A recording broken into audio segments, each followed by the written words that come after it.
Es tagad esmu tādā vecumā, kad es atceros sevi bērnībā, un es atceros savu tēti, kāds viņš bija, un tad, kad viņam bija tikpat daudz gadu, cik man tagad. Un es uz viņu skatījos, protams, kā uz pieaugušu cilvēku, tētis un tā tālāk. Bet tas, kā es jūtos,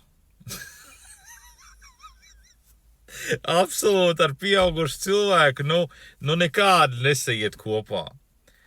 Un man tāda doma bija, vai notiksies kaut kāds klikšķis, ka tu pēkšņi tā pamodīsies, un tu domās, ka es esmu pieaudzis.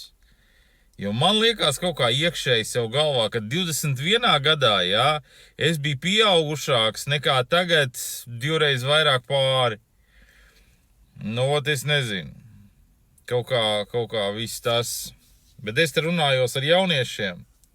Un es sev kaut kā visu laiku skatījos spogulī, un videokamerā un tā. Un es redzēju, ka tur jauns puika ir priekšā.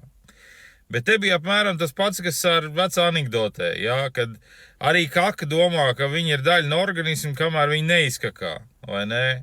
Un te arī es domāju, ka es esmu tāds daļa no jaunatnes, kamēr es neieraudzīju, kāda ir jaunatne, un es absolūti netiku pieņemts viņa kolektīvā.